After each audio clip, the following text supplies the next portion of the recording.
My earliest memory was sitting on our faded blue couch, my legs dangling off the edge, watching my mom's stomach grow bigger by the day. I was 7 years old, and my parents kept telling me I'd have a little brother or sister soon. I secretly hoped for a sister.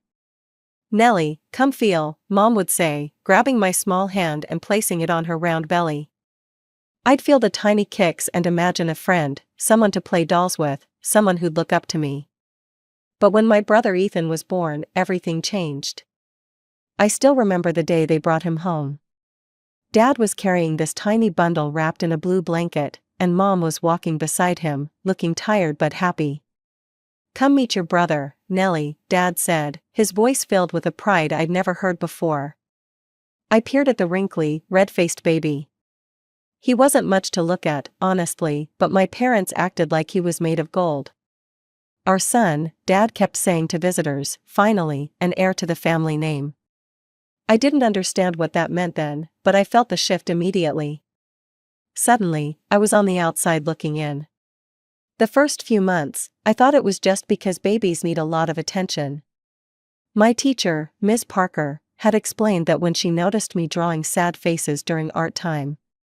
"Your parents are just busy with the baby, Nellie, they still love you the same." But Ms. Parker was wrong. It wasn't the same at all. When Ethan was learning to walk, I scored the highest in my class on a math test. I ran home, paper clutched in my hand, stars and a big A+ at the top. "Mom! Dad! Look what I got," I shouted, bursting through the front door. I found them in the living room, cameras out, filming Ethan as he took wobbly steps between them. "That's it, champ. Come to Dad," my father encouraged, completely ignoring me. "Mom, look at my test," I said, tugging at her sleeve. She barely glanced at it. "That's nice, honey." "Oh, Ethan, you're doing it." I stood there, my achievement forgotten as they cheered for my brother taking 3 steps without falling. For my 8th birthday, my parents got me a coloring book and some crayons. For Ethan's 1st birthday, they rented a bouncy castle, hired a clown, and invited the whole neighborhood. I sat in the corner eating cake while everyone cooed over my brother. No one remembered that I'd won 1st place in the school's running competition just a week before. Christmas was the worst. Ethan got mountains of toys, trucks, blocks, a tiny electric car he could ride around the house. I got clothes and a book about being a good big sister. "You're so lucky to have a little brother like Ethan," relatives would tell me at family gatherings. "We hit the jackpot with this little guy," Dad would say, ruffling Ethan's hair. "A son to carry on the family business someday." Mom would nod enthusiastically. "He's just like his father, strong and smart." I'd sit there wondering what that made me, weak and dumb. The only person who seemed to notice what was happening was Aunt Sarah, Dad's older sister. She lived in Indiana while we were in Ohio. She didn't visit often, but when she did, she always made time just for me. "How's my favorite niece?" she'd ask, bringing me little gifts that showed she'd been paying attention: art supplies when I got into drawing, a basketball when I joined the school team. Once, during Thanksgiving dinner when I was 10, the usual praising of Ethan was in full swing. "He's already reading at a 2nd grade level," Mom bragged, though it wasn't true. I helped him with his alphabet, and he could barely recognize his name. "And look at those muscles," Dad added, "he's going to be a football star." Aunt Sarah cleared her throat. "Nellie got straight A's on her report card. Did you mention that to everyone?" The table went quiet. My parents looked uncomfortable. "Well, yes, Nellie does well in school," Mom said dismissively. "You can't compare them," Dad added, "they're different children." "Exactly," Aunt Sarah said firmly. "They're both your children, and they both deserve the same love and attention." Dad's face turned red. "Sarah, you don't have children. You don't understand how parenting works." "I understand enough to know that what you're doing isn't right," she replied. After that, things got tense, and Aunt Sarah left earlier than planned. But before she went, she hugged me tight and whispered, "You're special, Nellie. Don't ever forget that." By the time I turned 12, I'd gotten used to being invisible at home. I took care of myself, made my own lunches, did my homework without help, walked to and from school alone. Ethan, now 5, couldn't tie his own shoes without mom or dad rushing to help him. One evening, I was heading to the kitchen for a glass of water when I heard my parents talking in hushed tones. I stopped in the hallway, just out of sight. "We can't keep going like this, Marie," Dad said, his voice stressed. "We don't have enough financial resources to support 2 children." "What are you saying, Robert?" Mom asked. "I'm saying we need to figure something out, we need to come up with a plan." I backed away, heart pounding. I didn't really understand what they were talking about, but something about their tone made me uneasy. A cold feeling settled in my stomach as I crept back to my room, trying to make sense of what I'd heard. That summer started with unexpected news. My parents announced we were all going on a trip to visit Aunt Sarah in Indiana. I couldn't believe it, they almost never took me anywhere since Ethan was born. Family outings usually meant my staying home with Mrs. Wilson next door while they took Ethan to the zoo or the children's museum. I rushed to my room and grabbed my backpack, stuffing it with a few changes of clothes, my favorite book, and the friendship bracelet my best friend Jenny had made me. I was done in 15 minutes, bubbling with anticipation. When I came back downstairs, I noticed Mom pulling a large suitcase from the hall closet. She started filling it with more of my clothes, not just summer things, but jeans, sweaters, and even my winter coat. "Why do I need all that stuff?" I asked, watching her methodically empty my dresser drawers. "We're only going for a few days, right?" She paused, her back to me. "You never know what might be useful, Nellie. Better to be prepared." Something about the way she said it made my stomach twist, but I pushed the feeling aside. I was going to Aunt Sarah's. The aunt who always remembered my birthday, who called just to ask about my day at school, who treated me like I mattered. The drive to Indiana took nearly 4 hours. Dad kept the radio on loud, drowning out any attempts at conversation. Ethan slept most of the way, sprawled across Mom's lap in the passenger seat. I watched the landscape change through the window, Ohio's flat farmlands giving way to Indiana's rolling hills. When we finally turned onto Aunt Sarah's street, I pressed my face against the window. I'd never been to her house before, though she'd described it in her letters. It was just as she'd said, a charming 2-story white house with blue shutters and a front porch wrapped in climbing roses. Aunt Sarah was standing on the porch steps, waving as we pulled into the driveway. She looked different than when she visited us, more relaxed, her long brown hair loose around her shoulders instead of in the tight bun she usually wore. Dad parked the car and turned off the engine. An awkward silence fell over us. "Why don't you get out, Nellie?" Mom finally said. "Go say hello to your aunt." I scrambled out of the back seat and ran to Aunt Sarah, who wrapped me in a tight hug. "There's my girl," she said warmly. "I'm so glad you're here." Dad got out next, lugging my large suitcase from the trunk. He set it heavily on the driveway, then walked over to place it on the porch. Mom joined him, leaving Ethan still asleep in the car. "Sarah," Dad nodded stiffly to his sister, "the house looks nice." "Thank you for doing this," Mom added, her voice oddly formal. I looked between them, confused by the tension. Weren't we all staying? Aunt Sarah put her arm around my shoulders. "I prepared the blue room for you, Nellie. It has a view of the garden." Mom knelt in front of me, her hands on my arms. Her eyes looked watery. "Nellie, you're going to stay with Aunt Sarah for a while." "What? Why, aren't you staying too?" The cold feeling from before returned, spreading through my chest. "No, sweetie, Dad, Ethan, and I are going back home." "You're going to live here with your aunt?" I stared at her, not comprehending. "For how long?" She glanced at Dad, who was looking at his watch impatiently. "Just for a little while, we'll come back for you later." "But why can't I come home with you?" My voice cracked. Mom hugged me quickly. "It's complicated, Nellie. You'll understand when you're older." Dad gave me an awkward pat on the head. "Be good for your aunt." And just like that, they were walking back to the car. I watched in stunned silence as they got in, as Dad started the engine, as they backed out of the driveway with my sleeping brother still in the front seat. Mom waved through the window, a small, sad gesture that made no sense alongside what they were doing. Then they were gone, leaving me standing on the porch next to my suitcase and my aunt. "Come on, honey," Aunt Sarah said gently, "let's get you settled." I followed her numbly into the house. It was cozy inside, hardwood floors, comfortable furniture, walls lined with bookshelves.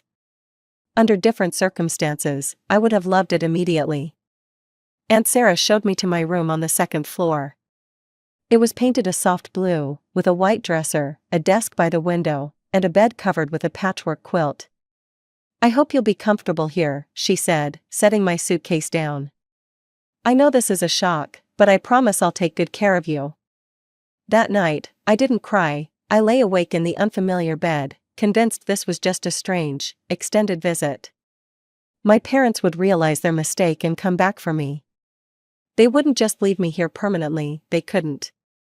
Days turned into weeks. I helped Aunt Sarah in her garden, planting tomatoes and zucchini in neat rows.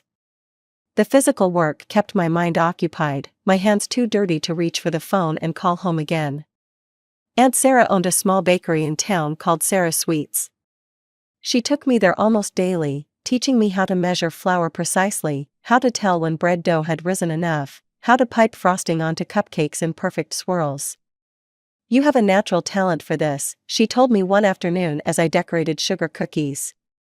Her praise felt different from the hollow compliments I occasionally got from my parents. It was specific, genuine. Sometimes I'd ask when my parents were coming back. Aunt Sarah would hesitate, then say soon, "Sweetie," before changing the subject to something else, a new recipe she wanted to try, or whether I'd like to help her plant the fall bulbs. I called home once a week at first. Mom would answer, sound distracted, tell me they were doing fine and would visit soon. Dad rarely came to the phone. After a month, they started letting the calls go to voicemail. After 2 months, they stopped returning my messages altogether. Despite this, I maintained a stubborn optimism. I told myself they were just busy. They'd show up one day, apologize for the long absence, and take me home where I belonged. When September came, Aunt Sarah enrolled me in the local middle school. Walking into a classroom full of strangers was terrifying, but I forced myself to smile, to introduce myself, to pretend this was all normal and temporary. "Where are your parents?" a girl named Lizzie asked during lunch on the first day. "They're back in Ohio," I answered. "I'm just staying with my aunt for a little while." That's what my cousin Jason said when his mom left him with his grandma, a boy named Tyler chimed in. Turns out she wasn't coming back, she didn't want him anymore. "That's not what happened to me," I snapped, but his words lodged in my chest like splinters. That afternoon, I went straight to Aunt Sarah's bakery after school. The bell above the door jingled as I entered, and the familiar smell of vanilla and cinnamon wrapped around me. Aunt Sarah looked up from behind the counter where she was boxing pastries. One look at my face and she set aside her work. "What happened?" she asked, guiding me to the small table in the corner. "Are my parents ever coming back for me?" The question burst out before I could stop it. Aunt Sarah's face softened with sadness. She took my hands in hers. "Nellie, I need to tell you something. Your parents, they signed guardianship papers. I've officially adopted you." The truth hit me like a physical blow. My parents hadn't sent me away temporarily, they'd given me up completely. That night, I deleted their phone numbers from my contacts. I was done waiting for calls that never came, done hoping they'd remember they had a daughter. I threw myself into my new life. Middle school became high school. I made real friends. Lizzie from that first day became my best friend, and Tyler, despite our rough start, became part of our group too. We spent weekends at the mall, summers at the community pool, and countless afternoons in the cozy kitchen above Aunt Sarah's bakery. Aunt Sarah never tried to replace my mother. Instead, she became something better, a mentor, a confidant, a person who saw me for who I was. She never compared me to anyone else or made me feel like I wasn't enough. On holidays and birthdays, I still found myself glancing at my phone, a small part of me expecting it to ring. It never did, no cards, no gifts, not even a text message acknowledging my existence. Each silent milestone solidified the wall I was building between my past and present. By senior year of high school, I rarely thought about my biological family. I'd changed, grown taller, cut my hair short, developed a passion for photography and business. The bakery had become my second home.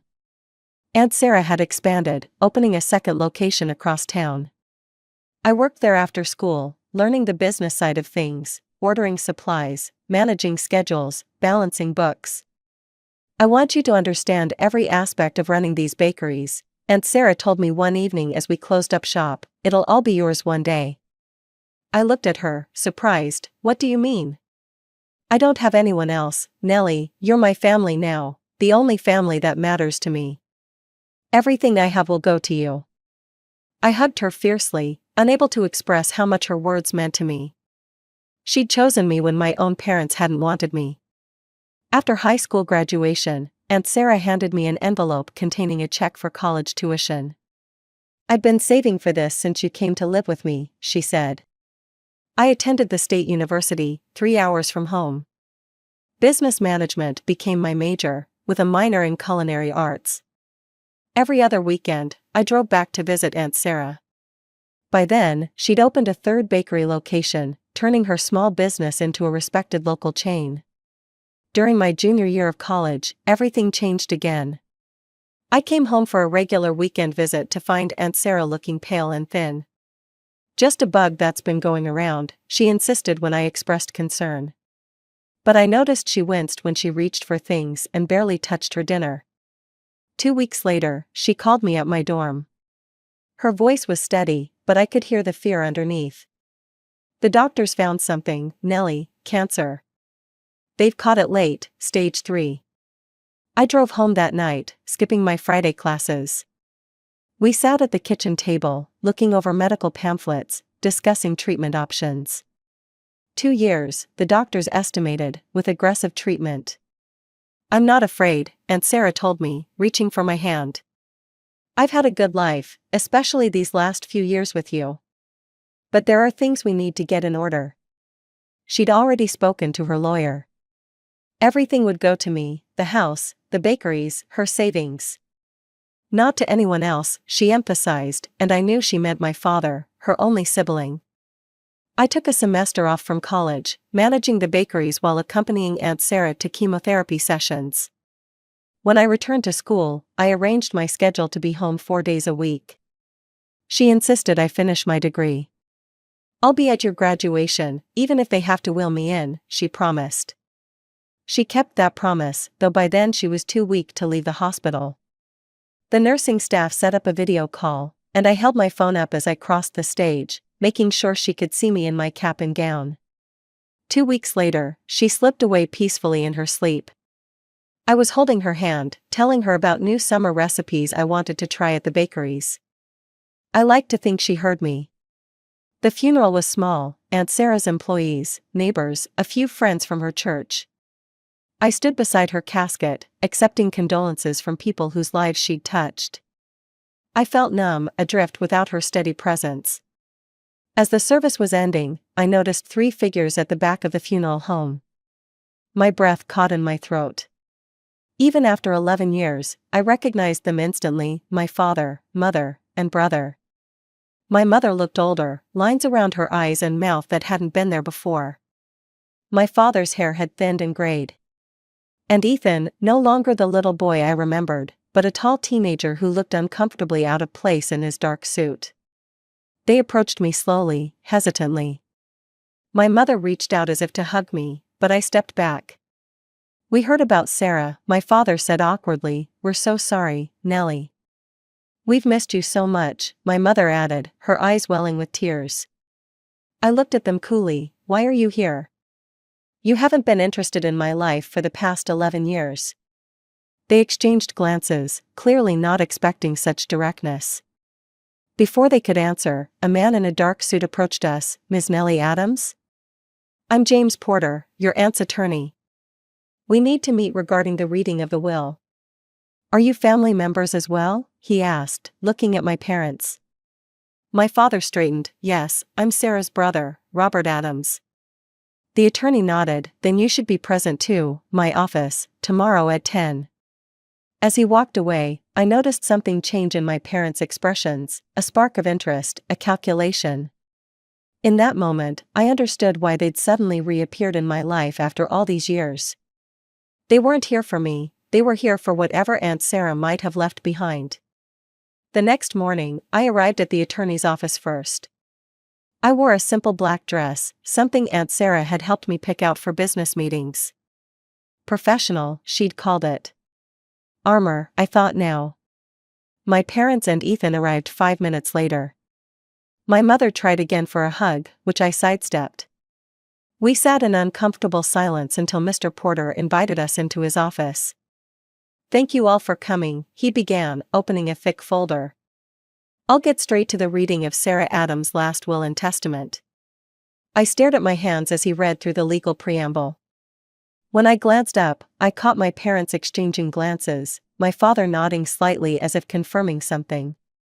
To my niece, Nellie Adams, Mr. Porter continued, I leave my entire estate, including my residential property at 423 Maple Street, all 3 Sarah Sweets Bakery locations and associated business assets, and my financial accounts totaling approximately $600,000. My mother gasped softly. From the corner of my eye, I saw my father stiffen. To my brother, Robert Adams, the attorney continued, I leave my collection of family photographs, compiled in an album which is in my possession. Mr. Porter pulled out a large leather-bound album from his desk drawer and slid it across to my father. Ms. Adams included a note with this bequest, which I am instructed to read aloud.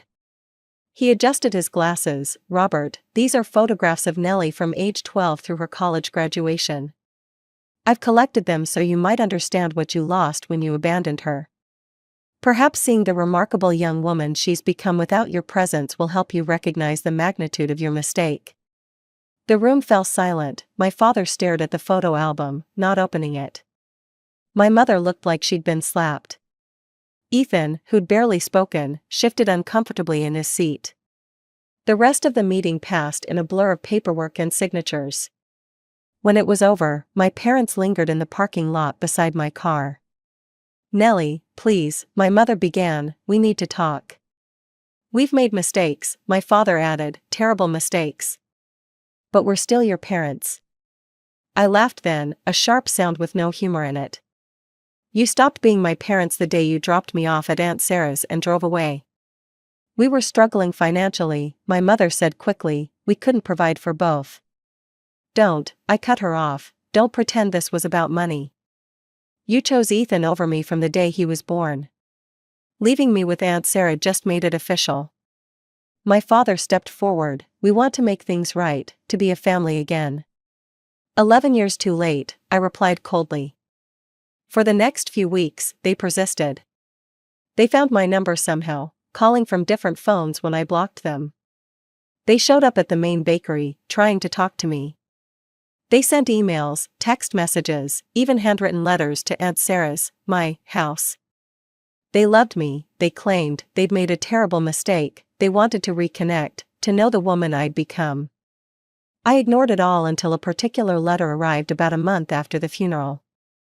It was addressed in my mother's handwriting, but the contents were different from her previous pleas. We need financial assistance for Ethan's college education, she wrote.